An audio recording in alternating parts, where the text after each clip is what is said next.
नमस्कार, मैं हूं आपके साथ अंकिता पाल। बुलेटिन की शुरुआत करते हैं। खबर मसूरी से है, जहां पर टिहरी से बीजेपी विधायक किशोर उपाध्याय ने पूर्व मुख्यमंत्री हरीश रावत पर हमला बोला है। बीजेपी विधायक ने कहा कि हरीश रावत की एक फोटो में पैरों में भगवान श्री गणेश की मूर्ति रखा गया है, जिसमें देश भर के सनातनियों का अपमान हुआ। मीडिया के सामने बीजेपी विधायक किशोर उपाध्याय ने भी कहा कि पूर्व सीएम हरीश रावत की एक फोटो सोशल मीडिया पर वायरल हो रही है, जिसमें उनके द्वारा भगवान श्री गणेश जी की मूर्ति पैरों पर रखी हुई है। और इस फोटो को देखने के बाद बीजेपी विधायक का कहना है कि हरीश रावत को तत्काल सनातनियों से माफी मांगनी चाहिए।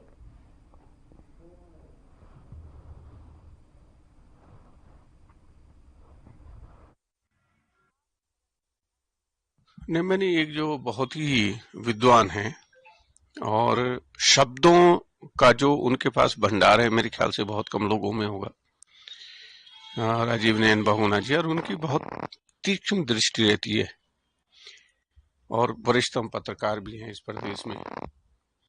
मैंने भी उनका एक पोस्ट देखा है जिसमें कि एक स्वनाम धन्य बहुत बड़े आदमी ने, जो गेंठी से लेकर के पता नहीं क्या क्या खाते रहते हैं, भगवान जाने, गणेश जी को जो है पैरों में रखा हुआ है, ऊपर जो है वो संविधान और साथ में अम्बेडकर जी को रखा हुआ है। तो मेरे ख्याल से पहले भी एक बार उन्होंने शुक्रवार की छुट्टी कर दी थी।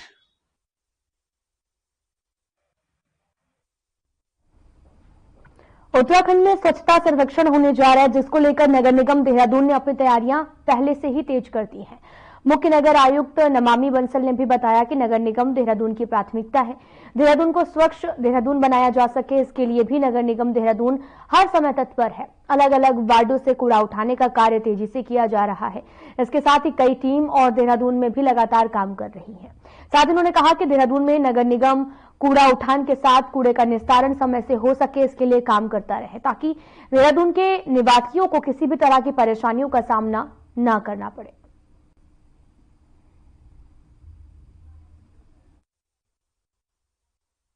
सर्वेक्षण भी अपने आप में एक हमारे लिए बहुत अच्छा मानक है अपने सेल्फ असेसमेंट का, और इसको ध्यान में रखते हुए भी प्लानिंग की जा रही है। इस बार ये सर्वे थोड़ा देरी से हो रहा है और उससे पहले हमारे पास पर्याप्त समय है, तो सारी तैयारियां जोरों पर की जा रही हैं। और ऑलरेडी जो हमारी प्रक्रिया रहती है उसमें जो मानक रहते हैं स्वच्छता सर्वे के, उनको ध्यान में रखकर प्लानिंग की गई है। तो इस बार प्रयास है कि हमारी रैंक और अधिक इम्प्रूव हो।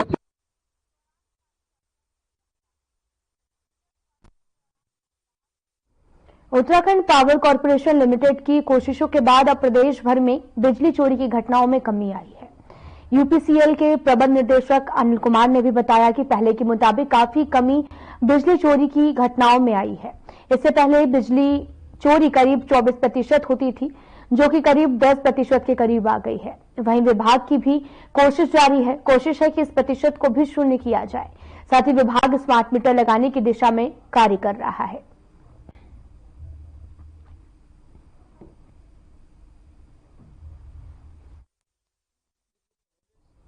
बिजली की चोरी में बहुत ज्यादा घटोतरी हुई है। जैसा कि आप सभी लोगों को मालूम है कि किसी जमाने में एपीएनसी लॉसेस करीब 24% तक हुआ करते थे, अब घट करके वो लॉसेस 14.64% है। लेकिन 14.64 से आप ये ना महसूस करें कि ये सब चोरी के हैं, बल्कि इसमें टेक्निकल लॉसेस भी होते हैं, जो कि प्रदेश में 8 से 10% के करीब हैं। तो 3 से 4% commercial losses, third losses on pilferage है, जिसको हम लोग प्रयास कर रहे हैं कि इस पिल्फरेज को भी या इस लॉस को कम करके जीरो पर ला सकें। तो इसके लिए हम लोग प्रयास कर रहे हैं कि जनता में जागरूकता लाएं।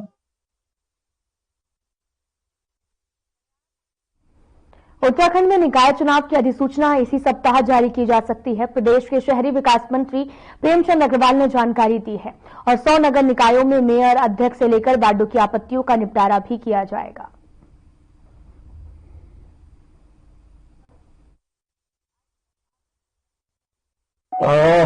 जो आरक्षण है उसको अंतिम रूप दिया जा चुका है और किसी भी क्षण चुनाव की घोषणा की जा सकती है।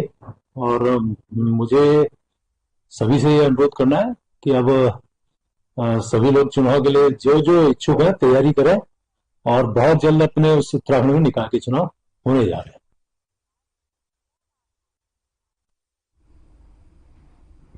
मुख्यमंत्री पुष्कर सिंह धामी ने दून विश्वविद्यालय देहरादून से केंद्रीय स्वास्थ्य मंत्री जेपी नड्डा की बैठक में वर्चुअल प्रतिभाग किया है।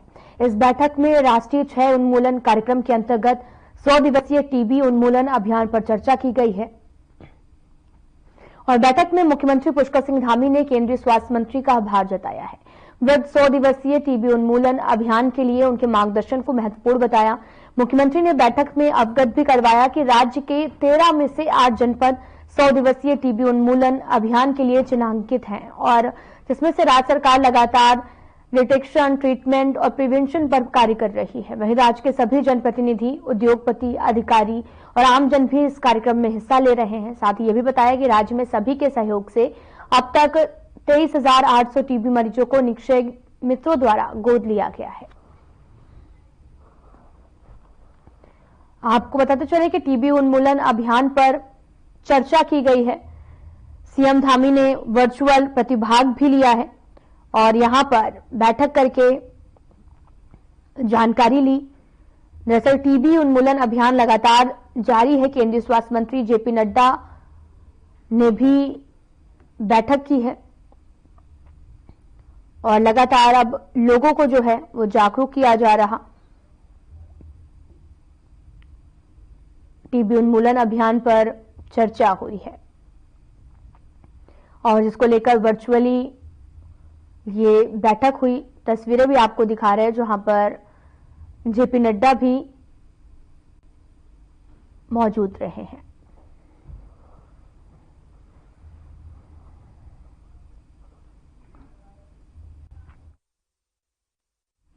देहरादून में क्रिसमस और नए साल को लेकर शहर में बार और क्लबों का संचालन अन्य दिनों की तरह रात 11 बजे तक होगा। इसके बाद में संचालित होने पर पुलिस इनके खिलाफ कार्रवाई करेगी और वहीं देर रात शराब पीकर हुड़दंग करने वालों की संभावनाओं को भी देखते हुए आपको बताते चले कि यहां पर एहतियात बरतेगी।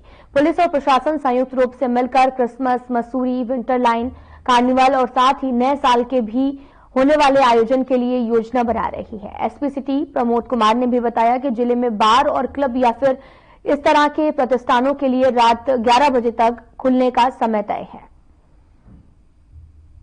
उसको लगाया गया है ताकि विशेष देखिए दून पुलिस के द्वारा क्या कहते हैं लगातार सिटी क्षेत्र में भी और देहात क्षेत्र में भी जो बैरियर लगाकर एक तो ओवर स्पीड और दूसरा जो है ड्रिंक ड्राइविंग इस पर जो है अंकुश लगाया गया है और काफ़ी हद तक हमने इस पर सफलता भी पा ली है। और रात को जितने भी हमारे व्यापारिक प्रतिष्ठान हैं, बार हैं, पब है, उनको भी समय जो 11 बजे निर्धारित है उनको भी समय से बंद करवाया जा रहा है।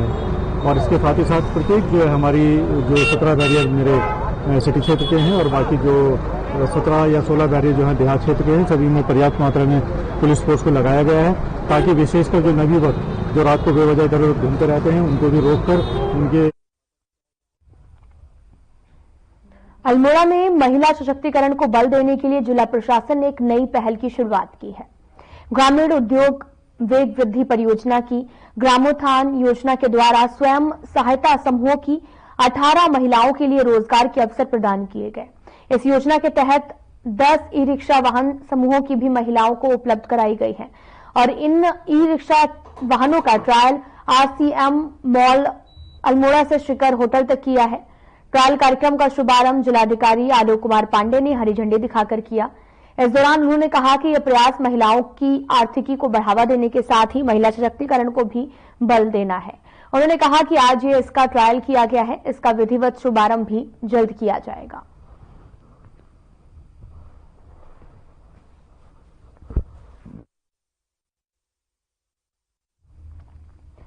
अठारह महिलाओं को सशक्त बनाया गया। जिला प्रशासन ने एक नई पहल की शुरुआत की। तस्वीरें दिखा रहे हैं जहां पर हरी झंडी दिखाकर जिला प्रशासन की एक जो नई पहल है उसकी शुरुआत हो गई है। इससे महिला सशक्तिकरण को भी बल मिलेगा। 18 महिलाओं को रोजगार भी प्रदान किया गया है। जहां पर हरी झंडी दिखाकर रवाना किया गया। तस्वीरें आपको दिखा रहे हैं जो कि अल्मोड़ा से हैं। आपको बता दें कि यहां पर एक नई पहल की शुरुआत भी की गई है।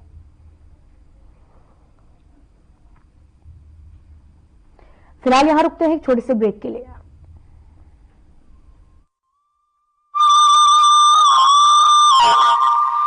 देवभूमि उत्तराखंड, ये पवित्र धरती हर वर्ष गर्मियों के महीनों में लाखों चार धाम यात्रियों और श्रद्धालुओं का स्वागत करती है।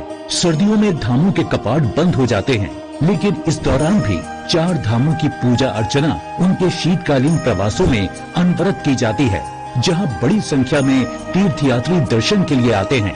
उखीमठ के ओंकारेश्वर मंदिर में बाबा केदारनाथ, पांडुकेश्वर के योग ध्यान बद्री मंदिर में बद्री विशाल जी, खरसाली के यमुना मंदिर में मां यमुना और मुखबा के मुखी मठ मंदिर में मां गंगा का शीतकालीन प्रवास होता है।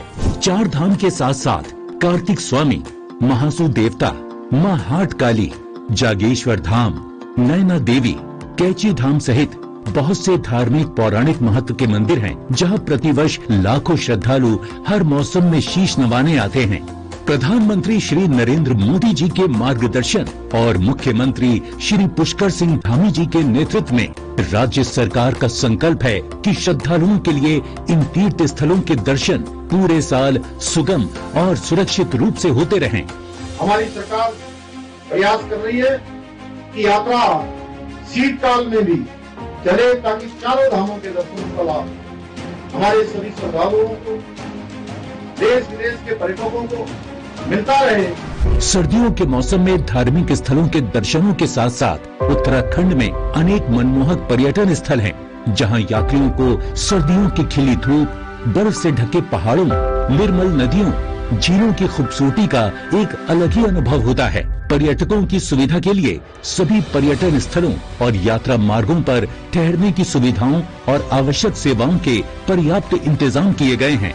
आइए आप भी इन सर्दियों में उत्तराखंड में आध्यात्म और पर्यटन का आनंद उठाइए।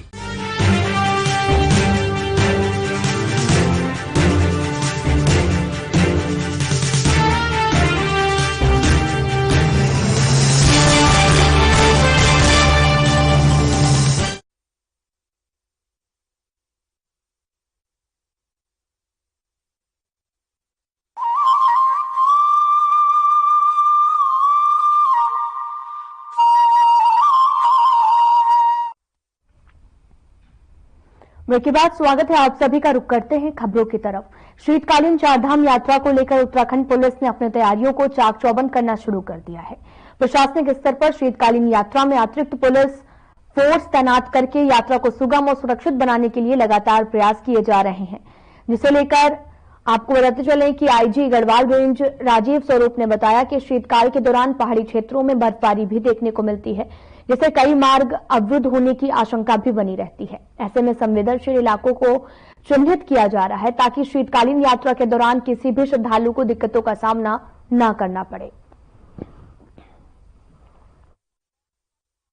देखिए, अभी ये शीतकालीन यात्रा जो माननीय मुख्यमंत्री जी ने इसका शुभारंभ किया है, इसके लिए पूरा गढ़वाल परिक्षेत्र का पुलिस प्रशासन पूरी तरह से तैयार है। साथ साथ हम लोग इसमें प्लानिंग भी की है। मेरी अपनी कंसर्निंग एसपी से मेरी वार्ता हुई है, हमारी मीटिंग्स हुई हैं। इसमें सर्टेन एसओपीज हमें बनाई हैं, जिसमें कि जो ट्रैफिक का किस तरह से रेगुलेशन हरिद्वार से लेकर चमोली तक और इधर यमुनोत्री तक, गंगोत्री तक, ये किस तरह से मैनेजमेंट करेंगे, इसको हम लोगों ने डिफाइन किया है। संसद में केंद्रीय गृह मंत्री अमित शाह के भीम राव अम्बेडकर पर भी की गई टिप्पणी को लेकर आपको बता चले कि कांग्रेस लगातार उग्र आने के लिए एक रियल टाइम पार्किंग ऐप भी विकसित किया है। सड़क किनारे खड़े अवैध वाहनों को ट्रैफिक पुलिस हटाएगी।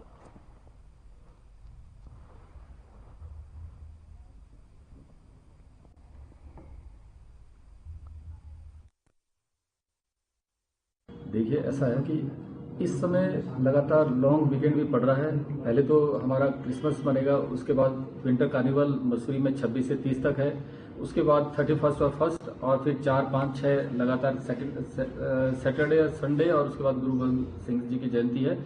तो ये इस समय लंबा वीकेंड रहने वाला है, इसके लिए हम लोगों ने प्लान किया है। हमने जो हमारा देहरादून शहर है इसको बाहर से आने वाले पर्यटकों से बिल्कुल अनटच रखा हुआ है। अगर हमारा पर्यटक दिल्ली की तरफ से आते हैं तो आशा रोड से उनको बाईपास करते हुए हम कैंट के माध्यम से और कुठाल गेट से होते हुए मसूरी पहुंचे। फिलहाल यहाँ रुकते हैं एक छोटे से ब्रेक के लिए।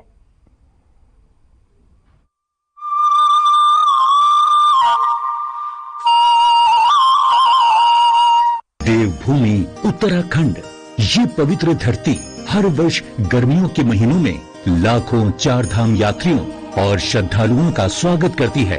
सर्दियों में धामों के कपाट बंद हो जाते हैं, लेकिन इस दौरान भी चार धामों की पूजा अर्चना उनके शीतकालीन प्रवासों में अनवरत की जाती है, जहां बड़ी संख्या में तीर्थयात्री दर्शन के लिए आते हैं।